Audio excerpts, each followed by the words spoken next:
The content in this presentation is covered on pages 211 through 222 of your textbook, and it's meant to help you achieve learning objective number 35, which is to list and describe the three forces that act on the atmosphere to either create or alter winds. Be sure to skim these pages before watching the video and to read the chapter carefully before attempting the online quizzes. If Earth didn't rotate, and if there were no friction, air would flow directly from areas of high pressure to areas of low pressure.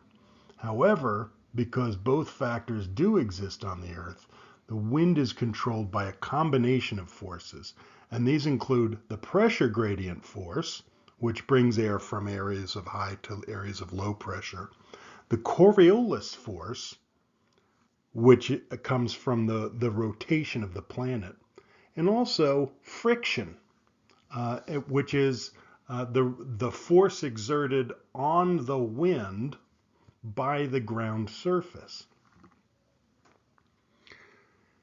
If an object experiences an unbalanced force in one direction, it accelerates, meaning it changes its rate of travel. The force that generates winds results from horizontal pressure differences. When air is subject to greater pressure on one side than on the other, the imbalance produces a force that's directed from the region of high pressure towards the area of low pressure.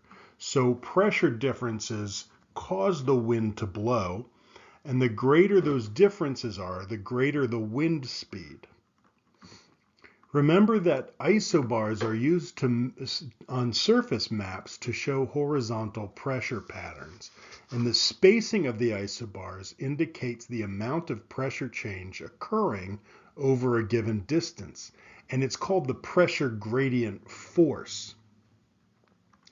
Pressure gradient is loosely analogous to gravity acting on a ball rolling down a hill.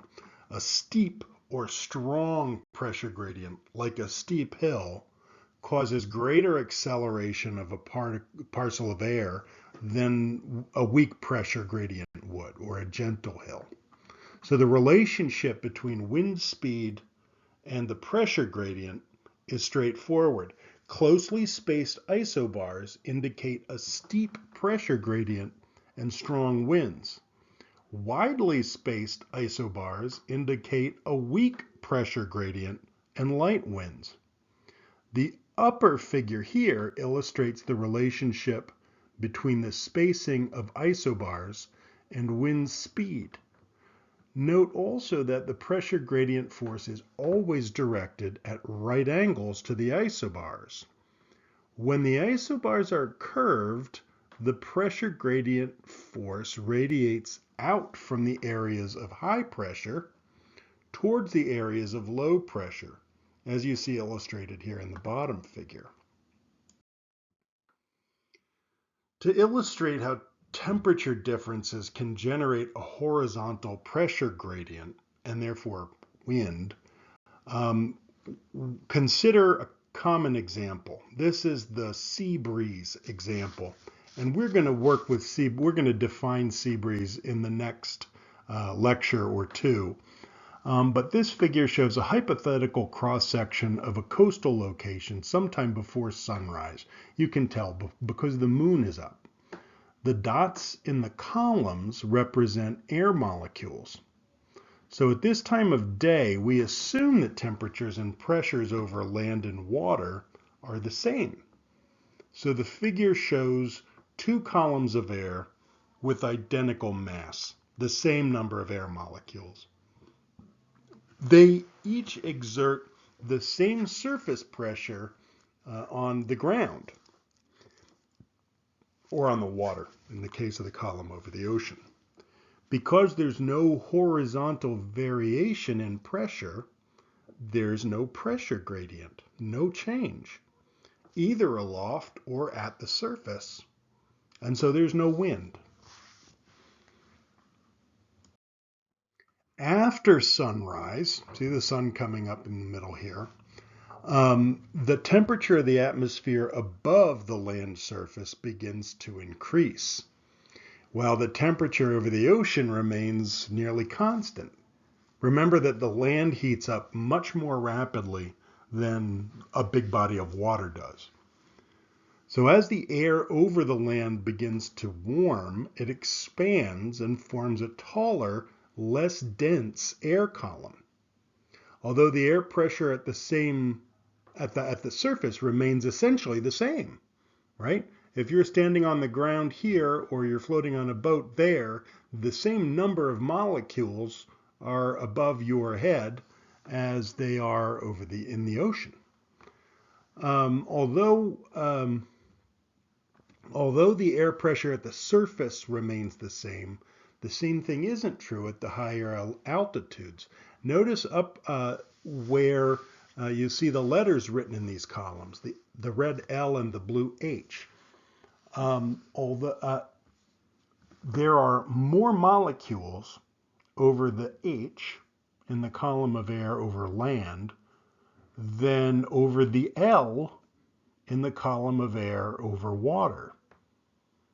Consequently, the pressure above land is higher than the pressure over water at the same altitude, everywhere except for the surface. That results in the air aloft flowing away from the land, where there's higher pressure, towards the water, where there's an area of lower pressure. The mass transfer of air aloft, in turn, creates a high pressure area over the ocean. All those molecules moving out towards the ocean increase the number of molecules above the surface when you're over the ocean. So where the air collects, there's relatively high pressure. So you can see now there is a pressure difference. As air molecules leave the warm column, they add pressure to the water column. A simple thermal circulation develops because the surface circulation moves from this area that's now getting kind of crowded back towards the land where the pressure is lower, right? If these molecules are leaving the land column, there are fewer molecules overhead, and so we start to see low pressure even at the surface. So the thermal circulation has a seaward flow aloft and a landward flow at the surface. So notice that the vertical movement is required to make the circulation complete. An important relationship exists between air pressure and temperature, as you've seen in previous videos. The temperature variations create pressure differences that ultimately form winds. Daily temperature differences caused by unequal heating, like in the sea breeze example, tend to be confined to a zone only a few kilometers thick. On a global scale, however, variations in the amount of solar radiation received in the polar versus equatorial latitudes generate the much larger pressure systems that in turn produce the planetary atmospheric circulation. Therefore, the underlying cause of global pressure differences, and by extension wind, is mainly the unequal heating of Earth's land-sea surface. So the horizontal pressure gradient is the driving force for wind. The magnitude of the pressure gradient force is shown by the spacing of the isobars, and the direction of force is always from areas of higher pressure towards areas of lower pressure and at right angles to the isobars. The weather map in this slide shows the typical airflow associated with surface high and low pressure systems. As you might expect, the air moves out of the regions of higher pressure and into the regions of lower pressure. However, the wind rarely crosses the isobars at right angles, as the pressure gradient force says it should. The deviation from the perpendicular right angle crossing is a result of Earth's rotation. And it's been named the Coriolis force after the scientist who first expressed its magnitude quantitatively. It's important to note that the Coriolis force does not generate wind. It modifies the direction of airflow. The Coriolis force causes all free-moving objects, including wind, to be deflected to the right of their path of motion in the northern hemisphere and to the left of the path of motion in southern hemisphere. The reason for this deflection can be illustrated by imagining the path of a rocket launched from the North Pole towards a target on the equator. If the rocket travels 1 hour towards its target, Earth would have rotated 15 degrees to the east during its flight. To someone watching the rocket's path from the location of the intended target, it would look as if the rocket veered off its path and hit Earth 15 degrees west of its target. The true path of the rocket was straight and would appear as such to someone in space looking toward Earth. Earth's rotation under the rocket produced the apparent deflection. Although it's usually easy to visualize Coriolis deflection when the motion is from north to south, like in the rocket example, it's not as easy to see how west to east flow would be deflected. This figure illustrates that situation using winds blowing in an eastward direction at 3 different latitudes in the northern hemisphere. So we have winds at the equator, winds at 30 degrees latitude, and winds at 60 degrees latitude. So notice that after a few hours, the winds along the 30th and 60th parallels are veering off course to the right of their path of motion. But when you look at it from space, it's apparent that those winds have maintained their original direction. It's the change of orientation of North America as Earth rotates on its axis that produces the deflection we see in this picture. We can also see that the amount of deflection is greater at 60 degrees latitude than it is at 30 degrees latitude. So there is no deflection observed for the airflow along the equator. We conclude, therefore, that the magnitude of the Coriolis force is dependent on latitude, and it's strongest at the poles, and then it weakens as you move down towards the equators, where eventually it's just non-existent. Also notice that the amount of the Coriolis deflection increases with the wind speed, because faster winds travel farther than slower winds over the same time period. Because of the counterclockwise rotation of the Earth as viewed from above the North Pole, the winds in the northern hemisphere are deflected to the right of their initial path of motion. In the southern hemisphere, however, Earth exhibits a clockwise rotation. So to visualize that, look down on a globe that has a counterclockwise rotation and then look at it from below, a southern hemisphere point of view. As a result of this rotation, the Coriolis force produces a similar direction or deflection in the southern hemisphere, but to the left of the path of motion. All free-moving objects are affected by the Coriolis force, including airplanes and artillery and rockets. That fact was dramatically discovered by the U.S. Navy at the beginning of World War II.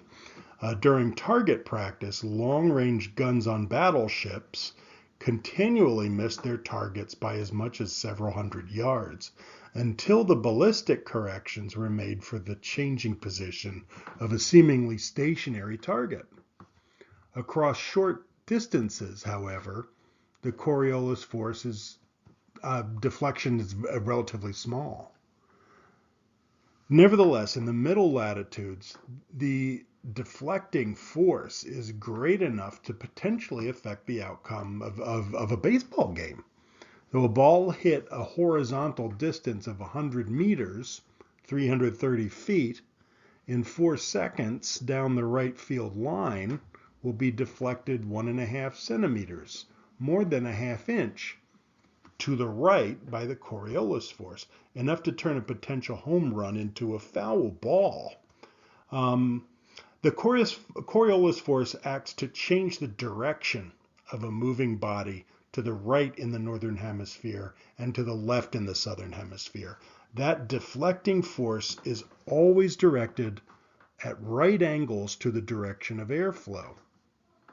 So if the pressure gradient force goes from high to low pressure perpendicular to the ISO lines, the Coriolis force acts to the right of the path of motion parallel to the ISO lines.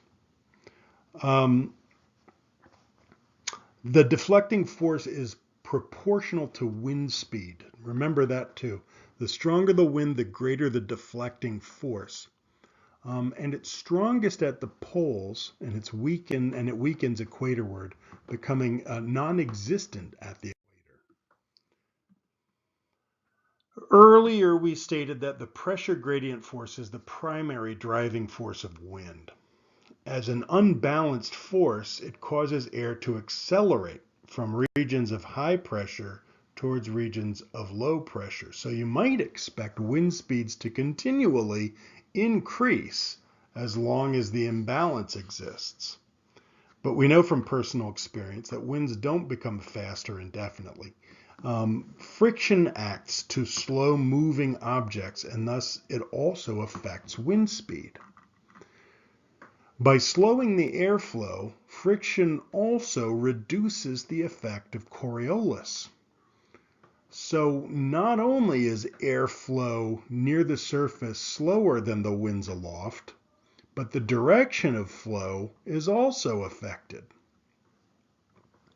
As you'll see in the next section, winds aloft flow nearly parallel to isobars, whereas winds near the surface flow across the isobars at a right angle. And the real angle depends on the region's topography, the amount of friction. So friction reduces airflow only in the first mile or so of the Earth's atmosphere, as you measure it from the ground upward. That's a boundary layer. And the effect of friction is negligible above that boundary layer.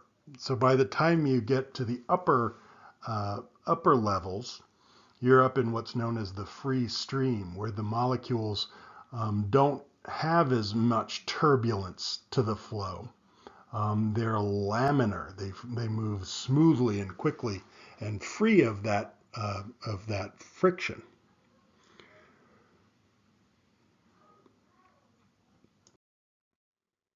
Use the content provided on the Canvas site as well as the outside internet sources to verify that you can formulate answers to these questions. If you can comfortably answer these questions, you are in great shape. If you can't, review the textbook, rewatch the video, and see if your abilities improve. If you're still completely stumped, start a discussion on the Canvas site or ask me for help.